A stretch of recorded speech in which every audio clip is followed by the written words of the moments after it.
pasta is literally one of the easiest and fastest food to make. And here are 3 ways to make them in the oven. These are especially great for leftover pasta.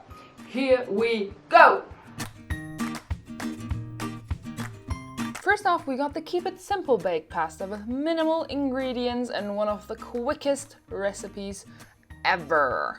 Just spread your pasta onto your dish of choice and in a separate bowl pour some milk, add a few eggs, some dill or other herbs, the usual salt and pepper, and give that a quick mix. Of course you can add any other spices and flavorings. I can't even think of all the possibilities you have. I mean, you could even make a curry version if you like. And adding more eggs, that's an option. If you like more eggy texture or flavor, up to you. And for those who like a bit more richer flavor, you can add butter or heavy cream. I'd go with heavy cream because of the whole wet situation. Then just pour that all over the pasta.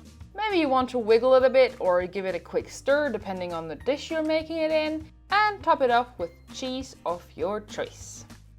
I like this kosher one because it melts, but it just not melts away, if you know what I mean, like cheddar. And then off into the oven. Bake this at 170 degrees Celsius for at most 20 minutes.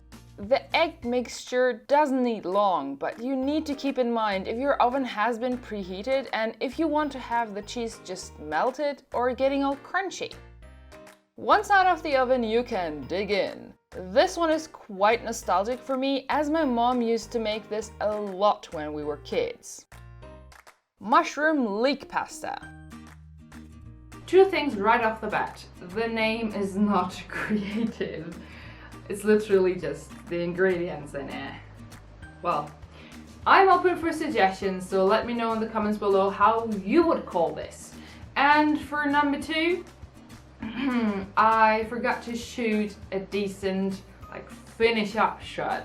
I'm very sorry, but I was so dang hungry. In comparison to the first one, this is a bit more work, but it is totally worth it. So first get some oil of your choice into a pot and roast some onions in that. Once the onions have softened, I toss in lots and lots of leek.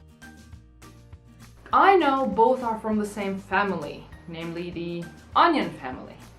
Probably there is the right name for it, so feel free to correct me on that.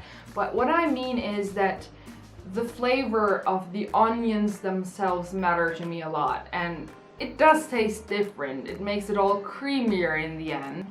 But like I said, I like it this way, but feel free to experiment with the ratios. Maybe you want to skip the onions altogether and just go with the leek.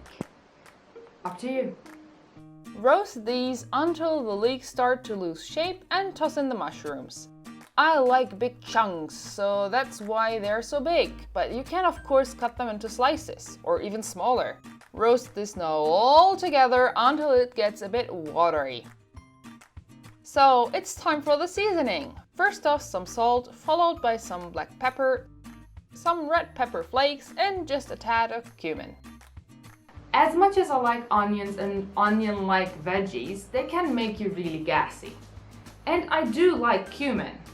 But cumin has a different property that I really like, which makes you relieve gas or make you not as gassy. So I'm adding here a bit, and I can totally advise you to add just a bit, at least a bit of cumin into food that you know that makes you gassy, like white bean stuff. Just don't overdo it. Give this a quick stir and finally add some heavy cream to this. I wanted to have some more liquid because my pasta was getting kinda dry, so I added just a few squirts of milk as well. Usually I mix the mushroom leek mix with the pasta on the baking tray, but like I said, the pasta was a bit weird, so I opted to put them into the pot to give it a quick mix. Technically you can eat this like this without tossing it into the oven. But I like it with some cheese, so the oven this will go. And I mean, you can serve it in slices and are great for lunch to bring to work like this. Like with the keep it simple pasta, keep an eye on the dish. As nothing was raw, I just wanted the cheese to melt and the liquids in the dish to evaporate a bit. As for the result, I'm really sorry that I forgot recording that. I mean, I could have remade the dish, but it would have looked different because every time it looks different and I don't want to deceive you.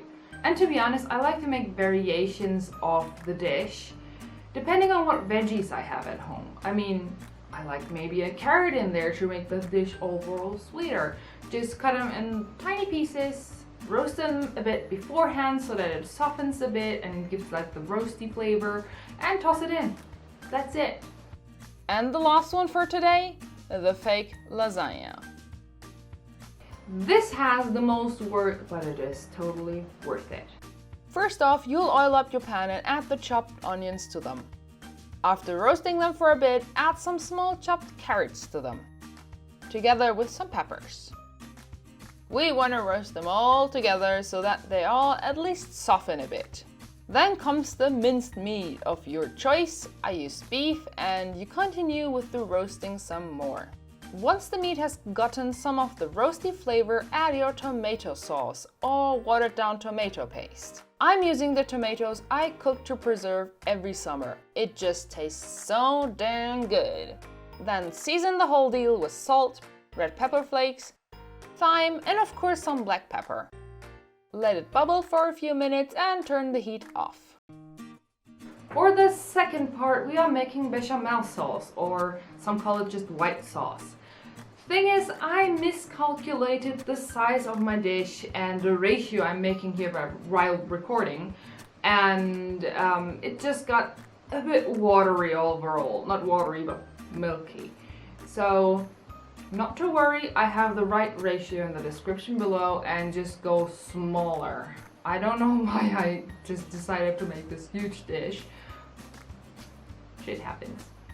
So first you melt your butter and add the flour to that. Roast until the flour starts to change in color and add the milk to it. You gotta constantly stir this to get any clumps out and to avoid any burning.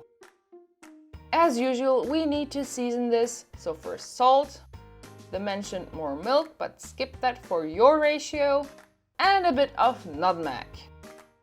Of course you can add hot spices into this sauce as well, but personally speaking, I had spiced up the tomato sauce quite a bit, so Usually, once it starts to boil, the sauce thickens, but like I said, it didn't really here. Could have added more flour, but like I said, it turned out alright. So traditionally, you'd layer this real decent, right? Not for this one.